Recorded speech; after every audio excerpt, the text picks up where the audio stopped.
Alô, turma, um grande abraço, a todos vocês ligados no canal Atenção Vascaínos. Há uma frase forjada pelo ex-presidente Ciro Aranha no Vasco que é tradicional, qualquer vascaíno conhece: enquanto houver um coração infantil, o Vasco será imortal. Quando se fala de base no Vasco, a torcida vai quase que ao orgasmo. É uma alegria se falar dos meninos na base. E a história não nos furta de dizer que Edmundo, Pedrinho, Felipe, Pimentel, William, craque do canal, Bismarck, todos saíram da base do Vasco. Por isso a gente fez questão de convidar o Carlos Brasil, que é hoje diretor-geral da base, que comanda uma equipe multidisciplinar extremamente competente e que vem resgatando no Vasco essa alegria de revelar. Porque eu digo uma alegria porque para o torcedor do Vasco é uma alegria ver um menino da base jogando no profissional, um menino no Sub-17 arrebentando contra o Sub-17 do rival ou dos rivais. O torcedor do Vasco tem essa alegria. Brasil, prazerzão. Muito obrigado. Obrigado pelo convite. Pessoal da Atenção Vascaínos sempre cobra da gente. Pô, vocês têm que falar da base sempre. Essa alegria que o torcedor do Vasco tem de falar da sua base. Você sentiu isso quando você chegou no clube? Que o Vasco é um clube diferente quando se fala de base? Bem diferente. Eu acho assim que há uma participação intensa da torcida com a base. Eu acho isso bem legal e a gente tem tentado fazer o melhor que pode para que o Vasco não pare de revelar valores, né? Eu acho que o Vasco é uma marca muito forte e tem ali um potencial muito grande de captação de grandes jogadores, né?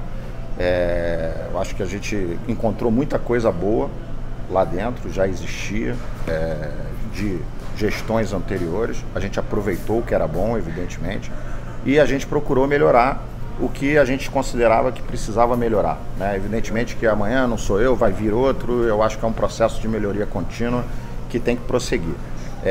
Então a gente entendeu que algumas coisas precisavam ser acertadas, fizemos isso na parte de captação, de análise de desempenho, a própria formação das comissões técnicas. O Campelo em nenhum minuto se furtou a investir na base maciçamente. O investimento aumentou muito, né, o que era e o que é hoje.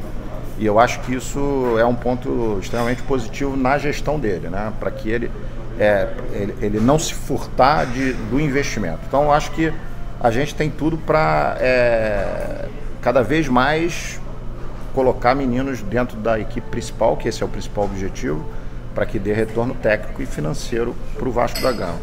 Você falou no Sub-17, tem o Thales lá, né? O Sub-17 já despontando no profissional. Foi uma certa surpresa, eu confesso, para a gente, porque a gente entende que tem um processo de maturação que deve ser, sempre que possível, respeitado, né? Mas o Vanderlei pensou, viu que atendia a ele, atendia ao aspecto tático que ele adotava, né, na equipe principal. E o menino chegou com muita personalidade e, graças a Deus, tá desenvolvendo o futebol dele. Então, hoje o futebol é muito prematuro, né? A coisa acontece com uma velocidade muito, muito grande e a gente, por conta disso, precisa ter uma metodologia. Entendeu? A gente fala sempre isso. A metodologia tem que estar lá desde 6, 7 anos de idade, já implantada para eles, logicamente de uma forma muito lúdica quando eles são crianças. Mas quando eles chegam na adolescência já tem bem formatado o que é o modelo do Vasco, como é que eles devem se comportar, né? Então a gente tem uma análise muito grande na parte técnica, tática, cognitiva, física. Isso é avaliado constantemente. Os meninos estudam, por exemplo, a história do clube? Tem alguma determinação? Olha, jogou aqui no Vasco assim? Sim, a gente procura vocês passam sempre, isso? a gente sempre procura mostrar para eles dentro do tempo que eles claro. têm, né? Porque a gente tem o treinamento, aí tem a escola, para eles sempre é mais complicado, às vezes, fazer um trabalho extra futebol, né? Mas a gente tem uma equipe multidisciplinar excelente, extremamente capacitada na parte da psicologia, assistência social, pedagoga, né? Parte de nutrição, todas elas são extremamente competentes. Então a parte da psicologia, assistência social e pedagogia faz um pouco mais esse trabalho de mostrar a história do clube. Eu acho que o trabalho está sendo muito bem desenvolvido e a gente tem tudo aí para colher muitos frutos, né? Imagino que todas as categorias estão muito bem, estão disputando competições aí. Não é o mais importante ganhar título, mas a gente fala, o Vasco é grande. Então, ganhar título faz parte do processo da formação, né? ser vitorioso faz parte do processo da formação de um grande clube. Até por conta da personalidade do jogador, Claro, né? O jogador que sai da base perdendo sempre... Não, exatamente. Né? A autoestima dele vai lá embaixo, né? Então a gente procurou também fazer esse trabalho na parte psicológica deles, para demonstrar que o Vasco vem tendo algumas dificuldades na equipe principal e muitas vezes isso reflete também na base, né? Os meninos ganham confiança quando vê lá o cara que está lá em cima ganhar título, conquistar. O Vasco vem tendo essa dificuldade no decorrer do tempo e isso pode gerar alguma autoestima baixa para eles na base. Então a gente procura demonstrar que são coisas diferentes, que eles têm que mudar essa história, né? Eles têm que chegar no profissional do clube para ganhar os títulos como eles vão ganhar na base, entendeu? Então é um processo de formação, faz parte disso também. Essa questão de metodologia, hoje o Vasco vê isso como o quê? Uma métrica em relação a esquemas táticos, a formas de treinamento. O que é exatamente essa metodologia? Pode-se dizer que o Sub-15 é igual ao Sub-20 em termos de trabalho, em termos de metodologia? Sim. Os treinadores se encontram? Como é que é esse trabalho, Sim, Brasil? Se você vê todos os jogos das categorias do Vasco, até Sub-10, Sub-9, você vai ver que tem um modelo de pragmatismo, né? Tipo, eu sou o cara que vou comandar o jogo. O Vasco tem essa coisa da posse de bola, linhas próximas, né? Então, a gente trabalha isso o tempo todo. Primeira coisa que eu imaginei e pensei para que isso fosse adotado, porque alguns clubes adotam isso de uma maneira... colocam em manual, né, vamos dizer assim. É escrito, é como se fosse... É teórico, não é prático. É como se fosse um planejamento estratégico, né? O cara escreve e não coloca em prática. E eu entendi da seguinte maneira: bom, eu vou ter aqui os coordenadores técnicos em cada nível de formação. A gente tem a formação inicial, que a gente considera, que é de 6 a 10 anos, a formação básica, que é de 11 a 14, e a formação de alto rendimento, que é de 15 a 20. Para cada uma dessas fases, a gente tem um coordenador técnico. Será que eu ter só o coordenador técnico em cada fase, eu vou fazer com que eles falem a mesma língua e que a gente possa adotar um modelo de jogo, não é sistema de jogo, mas um modelo de jogo e um modelo de treinamento que a gente possa fazer em todas as categorias mais lógico, para cada idade ter um conteúdo diferente? Então o que eu pensei? Vou trazer um coordenador metodológico, né? Para que ele acompanhe isso muito de perto. E o coordenador metodológico eu trouxe o que eu considero hoje um dos melhores, porque ele é o instrutor da Conmebol e é o instrutor da CBF.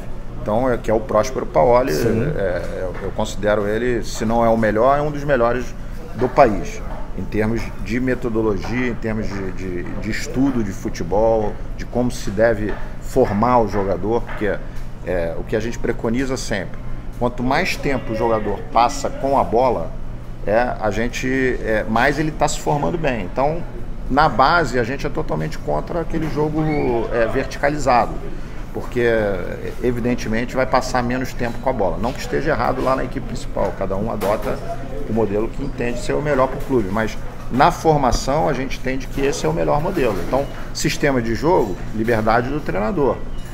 A gente só entende que não é bom com 3 zagueiros, porque a gente não formaria zagueiros adequadamente, não formaria os laterais, formariam alas.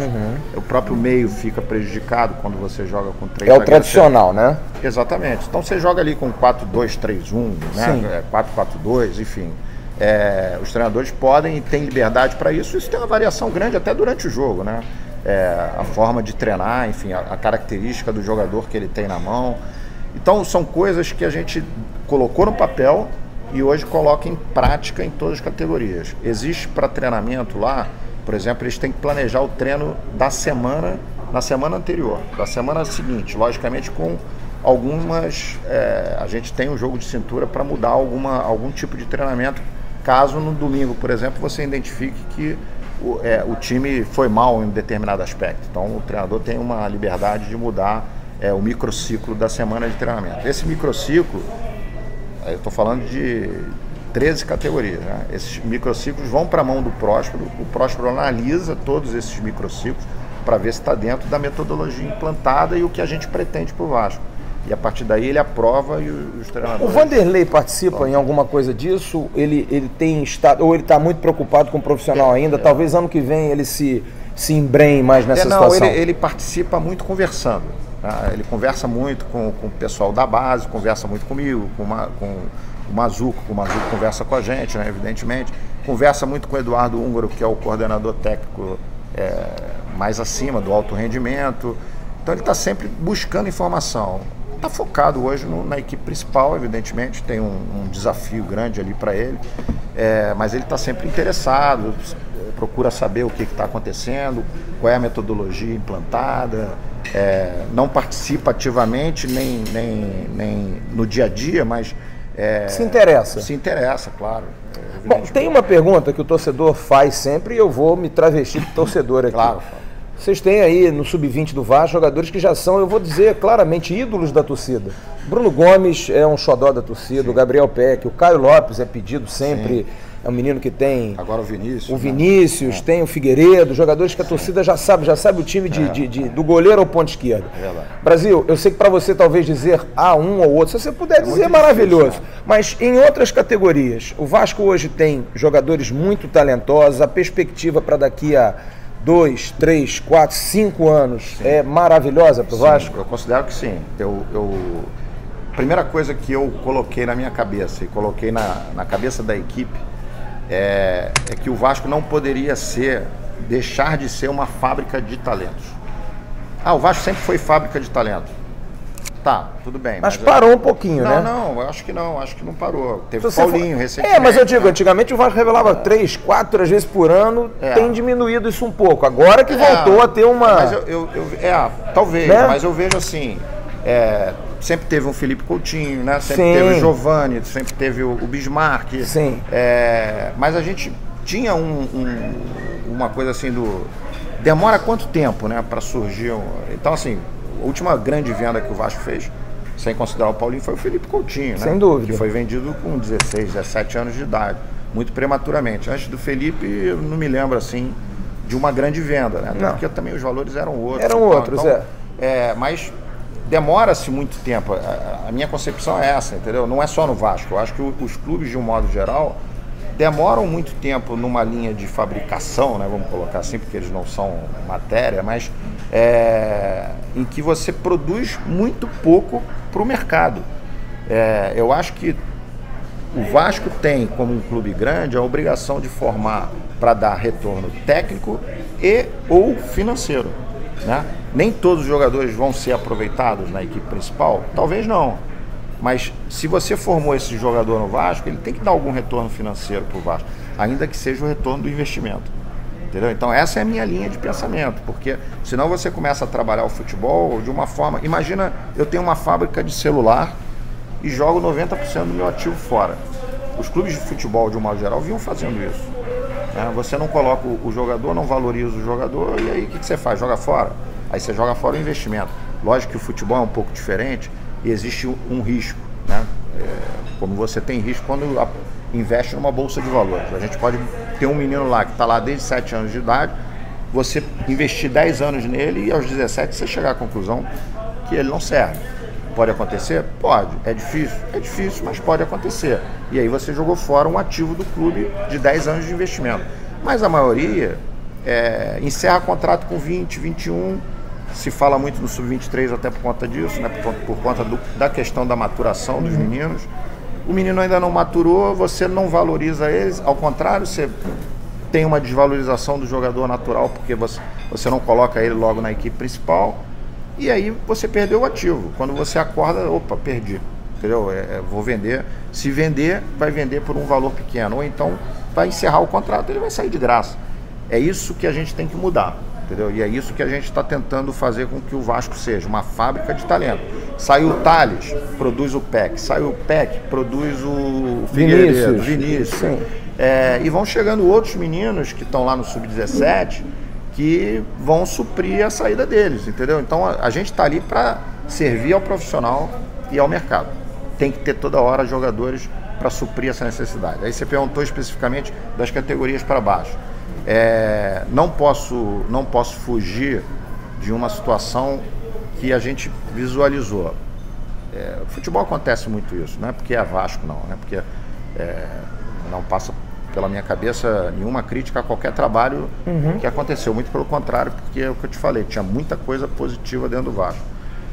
Mas a gente tinha uma geração 2002 que eu achava que não estava, junto com as comissões, com os coordenadores, que não estava à altura do Vasco. Então a gente precisou buscar alguns reforços numa geração específica, né? As outras que estão chegando, logicamente, a gente está construindo. É mais fácil você construir do 15 para baixo, 14 para baixo, quando ainda não tem um contrato de formação. Quando chega no contrato profissional com 16 anos, aí os clubes já querem dinheiro, já é um investimento que você tem que fazer, e aí fica sempre mais difícil você captar grandes jogadores. Os agentes ajudam nisso? Os agentes do dia a dia estão ajudando? Estão com a cabeça mais aberta? Sim, tranquilo. Né? Os agentes, de um modo geral, ajudam mais do que atrapalham, entendeu?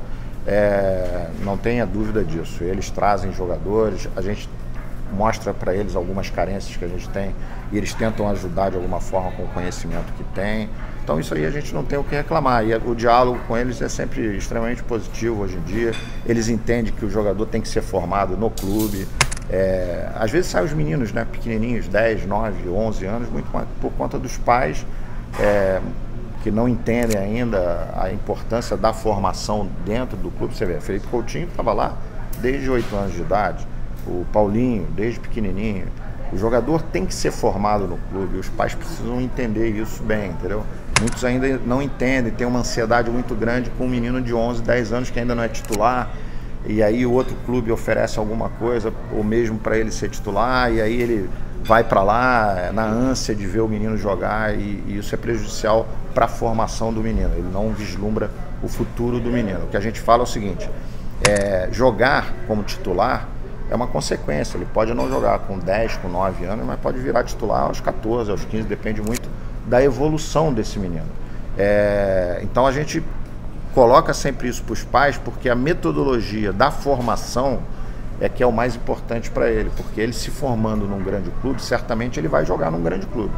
Se ele for para um clube com menor investimento, talvez ele jogue como titular a formação inteira, mas dificilmente ele vai ser um jogador de um grande clube, né? Não desmerecendo os clubes de menor investimento, que tem até alguns com muito boa formação, mas o próprio poder financeiro de investimento é menor. Então assim, eu acho que a gente tem que ter um talento atrás do outro. Então no 17, a nossa geração 2003 é uma geração excelente, e a partir daí a gente tem grandes jogadores. Prova disso é a quantidade de jogadores que vem sendo convocados aí, né? Há muito que o Vasco não dá tanto jogador para a seleção, né? Verdade. Então é por conta disso também. Quando você trabalha em equipe, e o trabalho, existe um modelo, eles respeitam e acreditam nisso, porque os meninos, quando a gente chegou no Vasco, estranharam um pouquinho e tal, mas entenderam e acreditaram no projeto. Isso foi super legal, porque aí a partir daí, você acreditando no projeto, acreditando no treinador que está ali, começa a desenvolver. E a individualidade vai aparecer no momento que o time funciona bem, entendeu? A gente costuma dizer assim, o jogador chega na individualidade, quando ele chega no clube, ele demonstrou algum potencial técnico em algum lugar, né? Importante para ser captado, né? E ele sai na individualidade, porque quando ele vai pro profissional, não vai o conjunto para lá. Então a gente tem uma preocupação muito grande com a individualidade, não só a equipe. O que a gente fala da individualidade o menino precisa entender que uma equipe funcionando bem, ele vai aparecer. E o Vasco precisa saber que no fim do processo, o individual é que vai valer. Então, o que a gente tem que entregar ao profissional? Um jogador muito bem preparado, cientificamente falando, na parte da fisiologia, né? Um atleta de fato, né? Para que ele chegue lá e consiga aguentar o jogo do profissional, né? E prepare ele na parte técnica individualizada da posição dele, entendeu? Isso a gente não deixa de fazer, está dentro da nossa metodologia também, esse treino individualizado por posição. A gente dá muita ênfase a isso. A própria parte da fisiologia, a gente dá uma super atenção também para que eles possam chegar com mais força lá no profissional, mesmo que ainda não estejam totalmente maturados. O torcedor às vezes me pergunta assim, o Peck não é muito fraquinho para jogar no profissional, não, que ele é magrinho?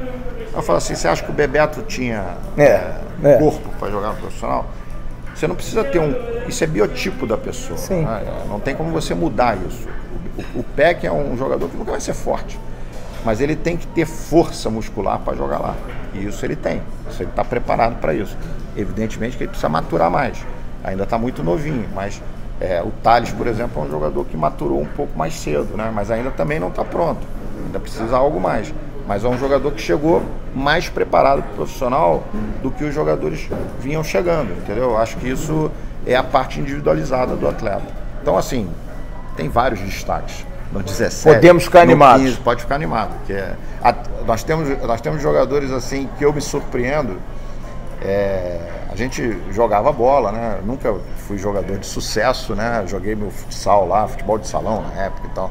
E até 13 anos ali, aquele brotinho, né? Brotinho, verdade, é verdade. Existia, né? Então, assim, eu não me lembro, eu não sou tão ruim de bola. Eu joguei alguma coisinha. Não me lembro, com 7 anos, eu desenvolvi o futebol que eu vejo esses meninos desenvolverem, com toda sinceridade. Eu me surpreendo quando eu vejo um jogo de sub-7, o que esses meninos fazem, entendeu? É muito legal, cara. Então, assim, meu xodó é a base inteira, não dá para ser só o sub-20, entendeu? Eles sabem disso. Brasil, deixa eu lhe falar, o canal ele é comandado pelo Bismarck, que foi um grande ídolo do Vasco, que chegou com 8 anos aqui. Sim. E saiu com 23, foram 15 anos. Daí a prova do que eu falei aqui. É isso aí, a formação no clube.